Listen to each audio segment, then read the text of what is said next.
ಸ್ನೇಹಿತರೆ, ಮೊನ್ನೆ ಮೈಸೂರಿನಿಗೆ ಬಂದಿದ್ದಂತಹ ರಾಹುಲ್ ಗಾಂಧಿ ಅವರನ್ನು ಮಂಡಕಳ್ಳಿ ವಿಮಾನ ನಿಲ್ದಾಣದಲ್ಲಿ ಭೇಟಿಯಾದಂತಹ ಡಿ ಕೆ ಶಿವಕುಮಾರ್ ಆ ಭೇಟಿಯ ನಂತರ ಒಂದು ರೀತಿ ಡಿ ಕೆ ಬಣದಲ್ಲಿ ಬಹುದೊಡ್ಡ ಉತ್ಸಾಹ ಕಂಡು ಬರ್ತಾ ಇದೆ. ಒಂದು ಕಡೆ ರಾಹುಲ್ ಗಾಂಧಿ ಅವರು ಕೇವಲ 2 ನಿಮಿಷದ ಅವಧಿ ಡಿ ಕೆ ಶಿವಕುಮಾರ್ ಅವರಿಗೆ ಮೀಸಲಿಟ್ಟಿದ್ರು ಕೂಡ ಆ 2 ನಿಮಿಷದ ಅವಧಿಯಲ್ಲಿ ಡಿ ಕೆ ಶಿವಕುಮಾರ್ ತಮ್ಮ ವರಿಷ್ಠನಿಗೆ ಏನು ಹೇಳಬೇಕಿತ್ತು ಅದನ್ನೆಲ್ಲ ಕೂಡ ಹೇಳಿ ಮುಗಿಸಿದರೆ. ಅದಾದ ನಂತರ ತಮ್ಮ ವರಿಷ್ಠನಿಂದ ಬಹುದೊಡ್ಡ ಒಂದು ಸೂಚನೆ ಕೂಡ ಡಿ ಕೆ ಶಿವಕುಮಾರ್ ಅವರಿಗೆ ಸಿಕ್ಕಿದೆ ಅನ್ನುವ ಮಾಹಿತಿಗಳು ಸಿಗ್ತಾ ಇದ್ದಾವೆ. ಒಂದು ಕಡೆ ಡಿ ಕೆ ಶಿವಕುಮಾರ್ ಹಾಗೂ ಡಿ ಕೆ ಸುರೇಶ್ ತಮ್ಮ ಸಾಮಾಜಿಕ ಜಾಲತಾಣಗಳಲ್ಲಿ ಹಂಚ್ಕೊಂಡಿರ್ತಕ್ಕಂಥ 2 ಪ್ರಮುಖ ಪೋಸ್ಟ್ಗಳು ಇದೀಗ ಇಡೀ ರಾಜ್ಯದ ಗಮನವನ್ನು ಸೆಳೀತಾ ಇದ್ದಾವೆ.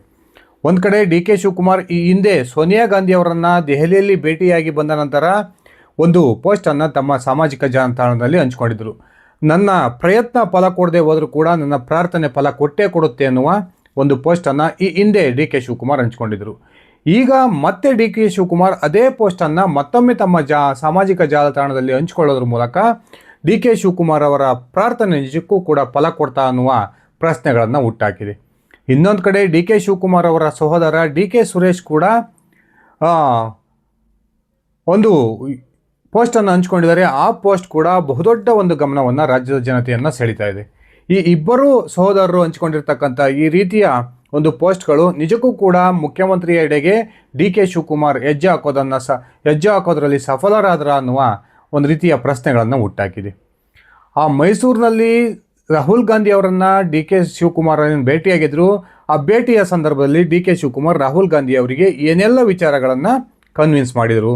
ನಿಜಕ್ಕೂ ಕೂಡ ಡಿ ಕೆ ಶಿವಕುಮಾರ್ ಅವರ ಈ ಒಂದು ವಾದವನ್ನು ರಾಹುಲ್ ಗಾಂಧಿ ಅವರು ಒಪ್ಕೊಂಡ್ರ? ಒಂದ್ಸರಿ ನಾನು ವಿವರಿಸ್ತಾ ಹೋಗ್ತೀನಿ. ಅದಕ್ಕಿಂತ ಮುಂಚೆ ನೀವಿನ್ನು ನನ್ನ ಇಟ್ಗೆಯ ಮಂತ್ ಯೂಟ್ಯೂಬ್ ಚಾನಲ್ಗೆ ಸಬ್ಸ್ಕ್ರೈಬ್ ಮಾಡ್ಕೊಂಡಿಲ್ಲ ಅಂದರೆ ದಯವಿಟ್ಟು ಸಬ್ಸ್ಕ್ರೈಬ್ ಮಾಡಿಕೊಂಡು ಬೆಲ್ ಬಟನನ್ನು ಕ್ಲಿಕ್ ಮಾಡಿ. ನಾನು ಕೊಡ್ತಕ್ಕಂಥ ಮಾಹಿತಿ ನಿಮಗೆ ಇಷ್ಟ ಆಗಿದ್ದರೆ ಈ ವಿಡಿಯೋಗೆ ಲೈಕ್ ಮಾಡಿ, ಶೇರ್ ಮಾಡಿ, ಕಮೆಂಟ್ ಮಾಡಿ. ಸ್ನೇಹಿತರೆ, ಸತತ 10 ತಿಂಗಳಿಂದ ರಾಹುಲ್ ಗಾಂಧಿ ಅವರ ಭೇಟಿಗೆ ಡಿ ಕೆ ಶಿವಕುಮಾರ್ ನಿರಂತರ ಪ್ರಯತ್ನವನ್ನು ಮಾಡ್ತಾಯಿದ್ರು. ಸುಮಾರು 10ರಿಂದ 15 ಬಾರಿ ದೆಹಲಿಯ ಪ್ರವಾಸವನ್ನು ಡಿ ಕೆ ಶಿವಕುಮಾರ್ ಕೈಗೊಂಡರೂ ಕೂಡ ರಾಹುಲ್ ಗಾಂಧಿ ಡಿ ಕೆ ಶಿವಕುಮಾರ್ ಅವರಿಗೆ ಕೈಗೆ ಸಿಕ್ಕಿರಲಿಲ್ಲ, ಭೇಟಿಗೆ ಅವಕಾಶವನ್ನು ಕೂಡ ಮಾಡಿಕೊಡಲಿಲ್ಲ. ಕೊನೆಗೆ ರಾಹುಲ್ ಗಾಂಧಿ ಮೈಸೂರಿಗೆ ಬರೋ ಹಿಂದಿನ ದಿನ ಡಿ ಕೆ ಶಿವಕುಮಾರ್ AICC ಅಧ್ಯಕ್ಷರಾಗಿರ್ತಕ್ಕಂಥ ಮಲ್ಲಿಕಾರ್ಜುನ್ ಖರ್ಗೆ ಅವರೊಂದಿಗೆ ಸರಿಸುಮಾರು 45 ನಿಮಿಷಗಳ ಕಾಲ ಮಾತುಕತೆಯನ್ನು ನಡೆಸ್ತಾರೆ. ಆ ಮಾತುಕತೆಯ ಸಂದರ್ಭದಲ್ಲಿ ದಯಮಾಡಿ ನೀವು ನನ್ನನ್ನು ರಾಹುಲ್ ಗಾಂಧಿ ಅವರ ಭೇಟಿಗೆ ಒಂದು ಅವಕಾಶವನ್ನು ಮಾಡಿಕೊಡಿ, ನನ್ನ ವಾದವನ್ನು ರಾಹುಲ್ ಗಾಂಧಿ ಅವರ ಮುಂದೆ ಮಂಡಿಸ್ತೀನಿ ಅನ್ನುವ ಒಂದು ಇಂಗಿತವನ್ನು ವ್ಯಕ್ತಪಡಿಸಿರ್ತಾರೆ.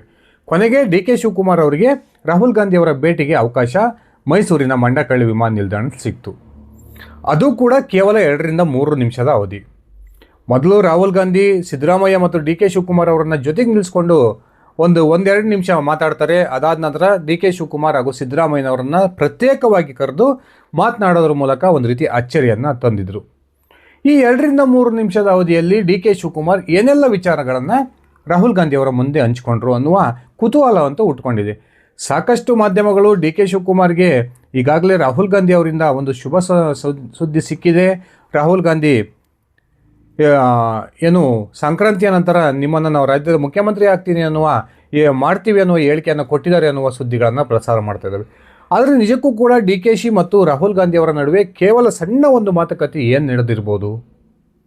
ಸ್ನೇಹಿತರೆ, ನಮಗಿರ್ತಕ್ಕಂಥ ಮಾಹಿತಿಯ ಪ್ರಕಾರ ತನಗೆ ಸಿಕ್ಕಿದ್ದಂಥ ಅಲ್ಪ ಸಮಯದಲ್ಲಿ ಡಿ ಕೆ ಶಿವಕುಮಾರ್ ತಮ್ಮ ನಾಯಕನಿಗೆ ಏನೆಲ್ಲ ಹೇಳಬೇಕೋ ಅದನ್ನೆಲ್ಲ ಹೇಳಿ ಮುಗಿಸಿದ್ದಾರೆ. ಡಿ ಕೆ ಶಿವಕುಮಾರ್ ರಾಹುಲ್ ಗಾಂಧಿ ಅವರ ಮುಂದೆ ಹೇಳ್ತಾರೆ, ಸರ್, ನಾನು ಪಕ್ಷಕ್ಕಾಗಿ ಸಾಕಷ್ಟು ದುಡಿದಿದ್ದೀನಿ, ನನ್ನ ಜೀವಮಾನದಲ್ಲಿ ಸಾಕಷ್ಟು ನನ್ನ ಸಮಯವನ್ನು ಪಕ್ಷಕ್ಕಾಗಿ ಕೊಟ್ಟಿದ್ದೀನಿ, ಎಲ್ಲ ರೀತಿಯ ತ್ಯಾಗವನ್ನು ಮಾಡಿದ್ದೀನಿ, ನಾನು ರಾಜ್ಯದ ಮುಖ್ಯಮಂತ್ರಿ ಆಗೋದಕ್ಕೆ ನೀವು ಒಂದು ಅವಕಾಶವನ್ನು ಮಾಡಿಕೊಡ್ಬೇಕು. ನಿಮ್ಮ ಕಿವಿಯಲ್ಲಿ ಸಾಕಷ್ಟು ಜನ ಡಿ ಕೆ ಶಿವಕುಮಾರ್ ಅವರಿಗೆ ರಾಜ್ಯ ಕಾಂಗ್ರೆಸ್ನ ಶಾಸಕರ ಬೆಂಬಲ ಇಲ್ಲ ಅನ್ನುವ ಹೇಳಿಕೆಯನ್ನು ಕೊಟ್ಟಿರ್ಬೋದು. ಆದರೆ ನೀವು ನನಗೇನಾದರೂ ಡೈರೆಕ್ಷನನ್ನು ಕೊಟ್ಟಿದ್ದರೆ ನಾನು ಶಾಸಕರ ಬೆಂಬಲವನ್ನು ತೋರಿಸೋದಕ್ಕೂ ಕೂಡ ರೆಡಿ ಇದ್ದೀನಿ ಅನ್ನುವ ಒಂದು ಸ್ಪಷ್ಟವಾದ ಮಾತನ್ನು D K she Rahul Gandhi ಅವರ ಮುಂದಿದೆ ಹೇಳಿದ್ದಾರೆ ಅನ್ನುವ ಮಾತುಗಳು ಕೇಳಿ ಬರ್ತಾ ಇದ್ದಾವೆ. ಈ ಹಿಂದೆ 2023ರ ಫಲಿತಾಂಶ ಬಂದ ನಂತರ ನೀವು ನನಗೆ ಒಂದು ಭರವಸೆಯನ್ನು ಕೊಟ್ಟಿದ್ರಿ, 30 ತಿಂಗಳ ಅವಧಿಯ ನಂತರ ನಿಮ್ಮನ್ನು ರಾಜ್ಯದ ಮುಖ್ಯಮಂತ್ರಿ ಮಾಡ್ತೀವಿ ಅನ್ನುವ ಹೇಳಿಕೆಯನ್ನು ಕೊಟ್ಟಿದ್ರಿ, ದಯವಿಟ್ಟು ಆ ಮಾತನ್ನು ಈಗ ನನಗೆ ಈಡೇರಿಸಿ ಅನ್ನುವ ಒಂದು ಮನವಿಯನ್ನು ರಾಹುಲ್ ಗಾಂಧಿ ಅವರ ಮುಂದೆ ಡಿ ಕೆ ಶಿವಕುಮಾರ್ ಮಾಡಿಕೊಂಡ್ರು. ಅದಾದ ನಂತರ ರಾಹುಲ್ ಗಾಂಧಿ ಡಿ ಕೆ ಶಿವಕುಮಾರ್ ಅವರಿಗೆ ಒಂದೇ ಒಂದು ಮಾತು ಹೇಳ್ತಾರೆ, ಡೋಂಟ್ ವರಿ ಡಿ ಕೆ, ಶೀಘ್ರದಲ್ಲಿಯೇ ನಿಮ್ಮ ಒಂದು ಸಮಸ್ಯೆಗೆ ನಾನು ಸೂಕ್ತವಾದ ಪರಿಹಾರವನ್ನು ಕೊಡ್ತೀನಿ, ನಿಮ್ಮನ್ನು ಶೀಘ್ರದಲ್ಲಿ ನಿಮ್ಮನ್ನು ಹಾಗೂ ಸಿದ್ದರಾಮಯ್ಯನವರನ್ನು ದೆಹಲಿಗೆ ಕರೆಸ್ಕೊಳ್ತೀನಿ ಅನ್ನುವ ಒಂದು ಭರವಸೆಯನ್ನು ಮಾತನ್ನು ಹೇಳಿದ್ದಾರೆ ಅನ್ನುವ ಒಂದು ಸ್ಪಷ್ಟ ಮಾಹಿತಿಗಳು ಈಗ ಡಿ ಕೆ ಬಣದಿಂದ ಕೇಳಿ ಬರ್ತದವೆ.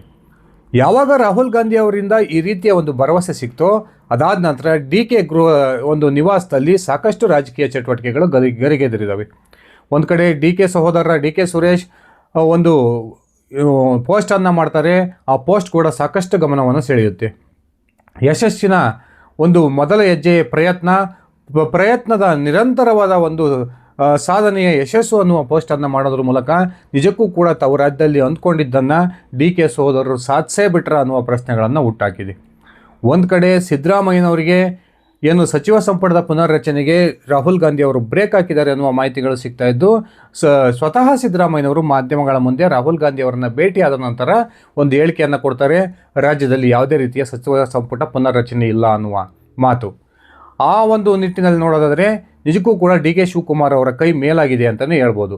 ಯಾಕಂದರೆ ಸಿದ್ದರಾಮಯ್ಯ ಮತ್ತು ಅವರ ಬೆಂಬಲಿಗರು ಸಚಿವ ಸಂಪುಟದ ಪುನರ್ರಚನೆಗೆ ಕಾಂಗ್ರೆಸ್ ಹೈಕಮಾಂಡ್ ಒಪ್ಪಿಗೆಯನ್ನು ಕೊಟ್ಟಿದ್ದರೆ ಅದು ಸಿದ್ದು ಕುರ್ಚಿ ಬಹುತೇಕ ಸೇಫ್ ಎನ್ನುವ ಮೆಸೇಜನ್ನು ಪಾಸ್ ಮಾಡ್ತಕ್ಕಂಥ ಪ್ರಯತ್ನವನ್ನು ನಡೆಸ್ತಾ ಇತ್ತು. ಈ ನಿಟ್ಟಿನಲ್ಲಿ ಡಿ ಕೆ ಶಿವಕುಮಾರ್ ಸದ್ಯಕ್ಕೆ ರಾಜ್ಯದ ಮುಖ್ಯಮಂತ್ರಿ ಆಗದೆ ಹೋದರೂ ಕೂಡ ಸಚಿವ ಸಂಪುಟದ ಪುನರ್ರಚನೆಗೆ ಬ್ರೇಕ್ ಹಾಕ್ಸೋದ್ರಲ್ಲಿ ಡಿ ಕೆ ಶಿವಕುಮಾರ್ ಸಂಪೂರ್ಣ ಯಶಸ್ವಿಯಾಗಿರ್ತಕ್ಕಂಥದ್ದು ಸಿದ್ದು ಬಣಕ್ಕೆ ಆದಂಥ ಹಿನ್ನಡೆ ಅಂದರೆ ತಪ್ಪಾಗೋದಿಲ್ಲ. ಒಂದು ಕಡೆ ಈಗಾಗಲೇ ಸಿದ್ದರಾಮಯ್ಯನವರು ತಮ್ಮ ಬಹುನಿರೀಕ್ಷಿತ ಬಜೆಟ್ ಮಂಡನೆಗೆ ಸಿದ್ಧತೆಯನ್ನು ಮಾಡ್ಕೊಳ್ತಾ ಇದ್ದಾರೆ. ಇದೇ ಮಾರ್ಚ್ 6ನೇ ತಾರೀಕು ಬಜೆಟನ್ನು ಮಂಡಿಸ್ತೀನಿ ಅನ್ನುವ ಹೇಳಿಕೆಯನ್ನು ಕೂಡ ಕೊಟ್ಟಿದ್ದಾರೆ. ಆದರೆ ಡಿ ಕೆ ಶಿವಕುಮಾರ್ ತಮ್ಮ ನಾಯಕನಾಗಿರ್ತಕ್ಕಂಥ ರಾಹುಲ್ ಗಾಂಧಿ ಅವರ ಮುಂದೆ ಹೇಳಿರೋದು ಒಂದೇ ಮಾತು, ಸಿದ್ದರಾಮಯ್ಯನವರು ದೇವರಾಜ ಅರಸು ಅವರ ಬಹುದೀರ್ಘ ಕಾಲದ ಒಂದು ಮುಖ್ಯಮಂತ್ರಿಯ ಏನು ರೆಕಾರ್ಡನ್ನು ಮುರಿಬೇಕು ಅಂತಿದ್ರು, ಆ ರೆಕಾರ್ಡನ್ನು ಕೂಡ ಮುರಿದಿದ್ದಾರೆ. ಅವರ ಮಹತ್ವಾಕಾಂಕ್ಷೆಯ ಬಜೆಟನ್ನು ಕೂಡ ಮಂಡಿಸಲಿ, ನಾನು ಅದಕ್ಕೇನೂ ತೊಂದರೆಯನ್ನು ಮಾಡಲ್ಲ, ಆದರೆ ನನಗೆ ಮಾರ್ಚ್ ತಿಂಗಳ ನಂತರ ರಾಜ್ಯದ ಮುಖ್ಯಮಂತ್ರಿ ಆಗೋದಕ್ಕೆ ಅವಕಾಶವನ್ನು ಮಾಡಿಕೊಡ್ಬೇಕು ಅನ್ನುವ ಒಂದು ಮನವಿಯನ್ನು ಡಿ ಕೆ ಶಿವಕುಮಾರ್ ರಾಹುಲ್ ಗಾಂಧಿ ಅವರ ಮುಂದೆ ಮಾಡಿಕೊಂಡಿದ್ದರು. ಈ ಒಂದು ಡಿ ಕೆ ಶಿವಕುಮಾರ್ ಅವರ ಮನವಿಗೆ ರಾಹುಲ್ ಗಾಂಧಿಯವರು ಸಕಾರಾತ್ಮಕವಾಗಿ ಸ್ಪಂದಿಸಿದ್ದಾರೆ ಅನ್ನುವ ಮಾತುಗಳು ಕೇಳಿ ಬರ್ತಾ ಇದ್ದು, ನಿಜಕ್ಕೂ ಕೂಡ ಡಿ ಕೆ ಶಿವಕುಮಾರ್ ಈ ಒಂದು ರಾಹುಲ್ ಗಾಂಧಿ ಅವರ ಭರವಸೆಯಿಂದ ಸಾಕಷ್ಟು ಸಂತೋಷದಿಂದ ಇದ್ದಾರೆ ಅನ್ನುವ ಮಾತುಗಳು ಕೂಡ ಕೇಳಿ ಬರ್ತದೆ. ಈಗಾಗಲೇ ಕಳೆದೆರಡು ದಿನಗಳಿಂದ ಡಿ ಕೆ ಶಿವಕುಮಾರ್ ನಿವಾಸದಲ್ಲಿ ಸಾಕಷ್ಟು ಕಾಂಗ್ರೆಸ್ನ ಶಾಸಕರು ಭೇಟಿ ಕೊಡ್ತಾ ಇರತಕ್ಕಂಥದ್ದು, ಹಾಗೆಯೇ ರಾಜಕೀಯ ಚರ್ಚೆಗಳು ದೊಡ್ಡ ಮಟ್ಟದಲ್ಲಿ ನಡೀತಾ ಇರತಕ್ಕಂಥದ್ದು ಕೂಡ ತೀವ್ರ ಕುತೂಹಲವನ್ನು ಕೆರಳಿಸಿದೆ.